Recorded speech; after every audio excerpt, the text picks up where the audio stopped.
Hi, I'm Jim Sinclair. I conduct Orchestra New England and especially enjoy the Colonial Concert that's coming up on November 27 this year, our 31st iteration of this flagship event. The Colonial Concert tries to recreate the experience of going to a concert in Old New Haven, let's say 1785 or so. The music we play is up to about 1791, the death of Mozart. We always include Mozart's works and Haydn's great symphonies, and it's an event that's all bedecked in beautiful clothes, wigs, they always say I need one, and a special way of decorating the church a la Christmas, really, in the period. Thus, United Church on the Green becomes part of the decoration of the event, the set, as it were, to a theatrical realization. It's awfully fun to do, and I know from audience reactions it's awfully fun to be there. This all started back in 1980, 31 concerts ago, for the Colonial series, and it was a reaction, oddly enough, to the tremendous success of concert recreation for John Philip Sousa, done by the Yale Band at Wolsey Hall.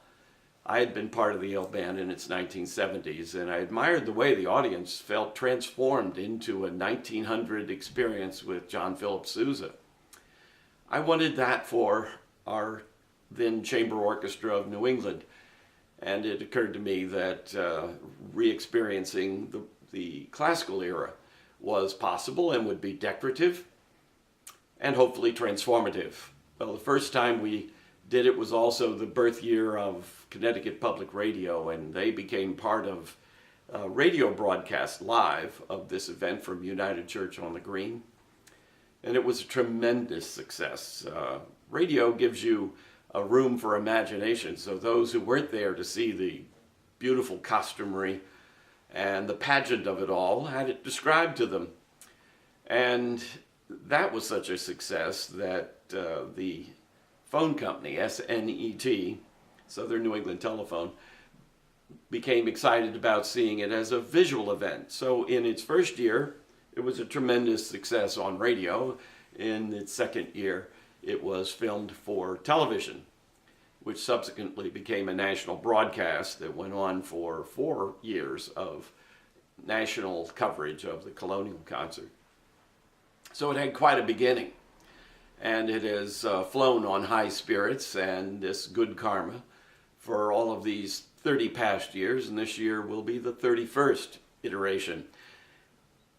The soloists every year are always exciting, and this year Amanda Hall, a soprano who studied at Yale Opera, will be joining us from New York City base, where she is with the New York City Opera and appearing in a number of productions. A very exciting voice. This is a voice of great substance, but also of remarkable flexibility. So she'll be showing off in what we call coloratura works, music of Handel and Mozart.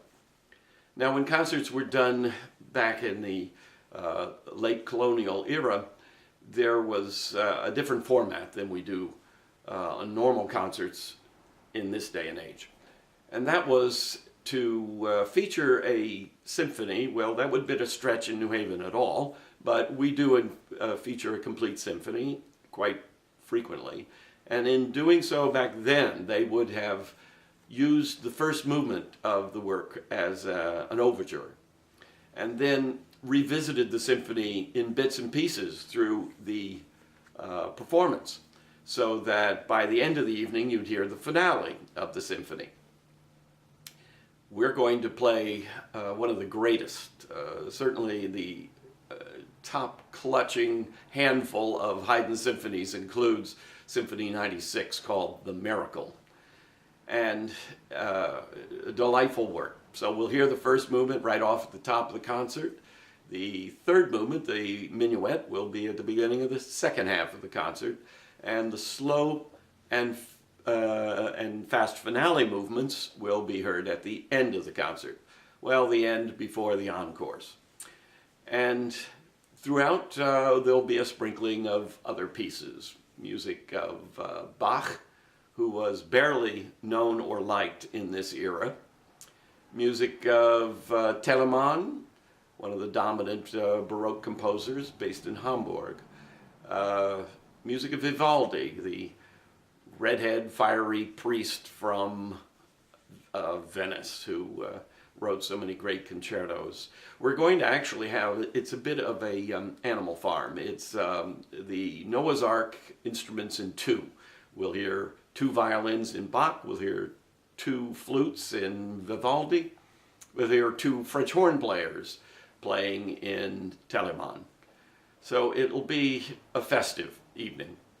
There's always a bit of acting and, believe me, quite improvised events that happen that keep everyone surprised, hopefully delighted, and make the listening of music that we know very well, you might say it's Baroque and classical greatest hits, and keeps them fresh by allowing us to hear them totally new. It's coming up on November 27, and you can get tickets online while you're visiting right here, just finding the homepage and click tickets. Or you can call Orchestra New England's offices for more information, and that's 203-777-4690. Thanks for visiting.